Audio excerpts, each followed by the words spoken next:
Bismillahirrahmanirrahim. Alhamdulillahirabbil alamin. Wa bihi nasta'inu ala umurud dunya waddin.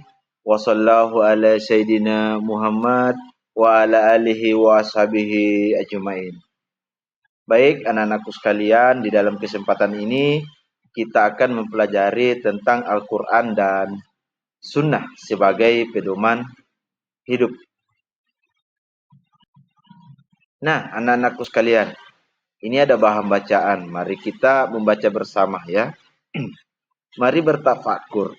Anak-anakku sekalian tentunya sudah tahu bahwa Allah Subhanahu wa taala mengutus para nabi dan rasulnya ke permukaan bumi ini ya. Mereka bertugas membimbing umatnya ke jalan yang benar agar selamat dunia dan akhirat. Rasulullah Shallallahu alaihi wasallam adalah rasul terakhir dan Islam sebagai agama yang dibawanya merupakan ajaran dan petunjuk paling lurus dan benar. Semua ajaran tersebut terdapat pada Al-Quran dan hadis. Jadi anak-anakku sekalian perlu paham bahwasanya Al-Quran diturunkan kepada Nabi Muhammad SAW sebagai sumber ajaran umatnya. Dan hadis itu adalah pelengkap, ya, sebagai penjelas.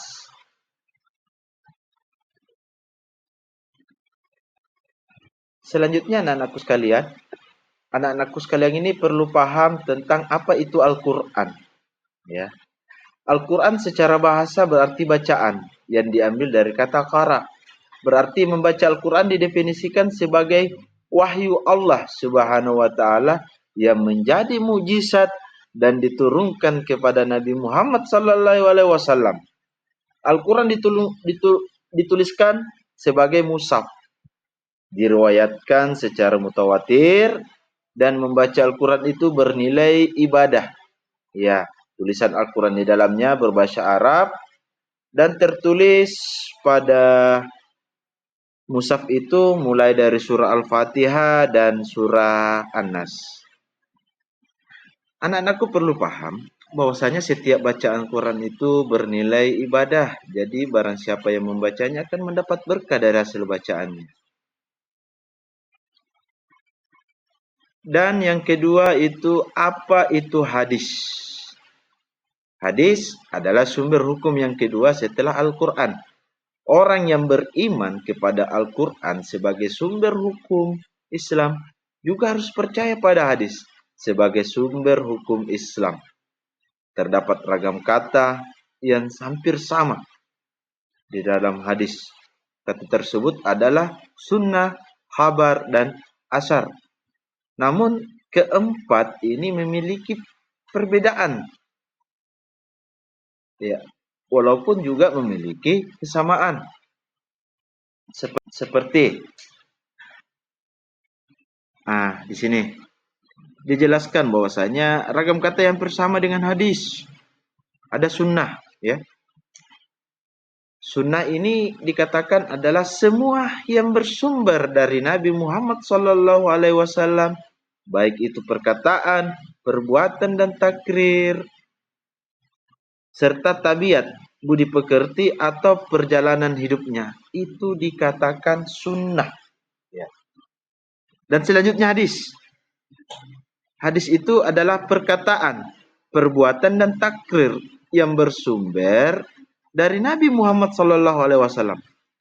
Bahkan ada pula ulama yang menyamakan sunnah dengan hadis. Dan yang selanjutnya adalah khabar. Khabar juga adalah sesuatu yang berasal dan disandarkan kepada Nabi Muhammad sallallahu alaihi wasallam. Terus yang keempat ini adalah atsar. Atsar ini adalah semua yang disandarkan atau bersumber dari sahabat Nabi, ya, atau tabi'in. Nah, setelah kita tahu, kita paham apa pengertian dari Al-Quran dan apa pengertian dari hadis, kita perlu, anak-anak sekalian juga perlu tahu bahwasanya apa peran hadis terhadap Al-Quran? Nah, di sini fungsi hadis secara garis besar terdapat 4 fungsi hadis terhadap Al-Quran. Di antaranya itu adalah bayang al-takrir. Bayang al-takrir ini disebut juga dengan bayang al-takkid dan bayang al-isbat. Bayang al-takrir adalah menetapkan dan memperkuat apa yang telah diterangkan di dalam Al-Quran. Nah, fungsi hadis ini adalah memperkokoh isi kandungan Al-Quran, memperkuat. Dan selanjutnya bayang al-tafsir. Nah, ini juga fungsi hadis terhadap Al-Quran, ya.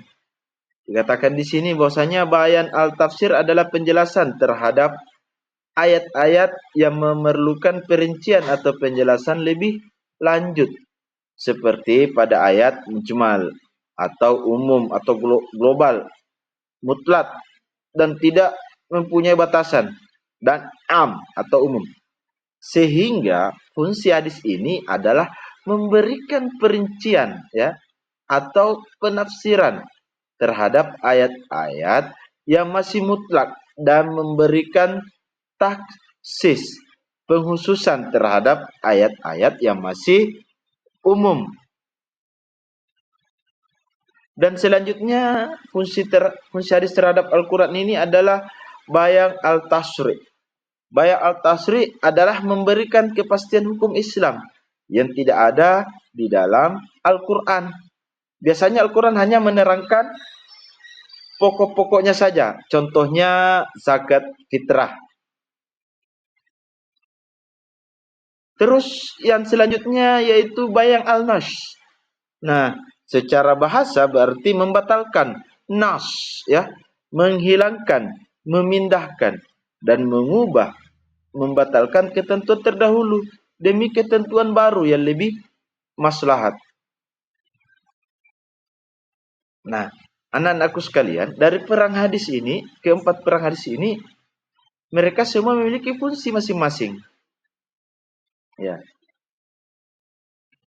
Jadi setelah mempelajari apa itu Al-Quran, apa definisi hadis, dan apa peran hadis terhadap Al-Quran.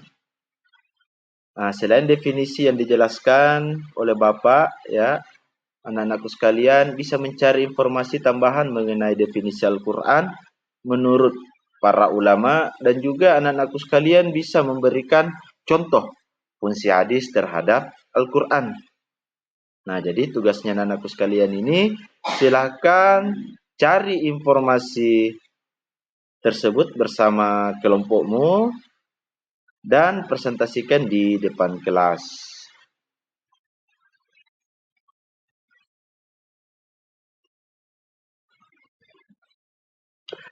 Nah, setelah semua penjelasan itu, Bapak mampu menyimpulkan bahwasanya Al-Quran itu adalah wahyu Allah Subhanahu wa taala yang turun kepada Nabi Muhammad sallallahu alaihi wasallam dan dijadikan sebagai sumber ajaran umat muslim.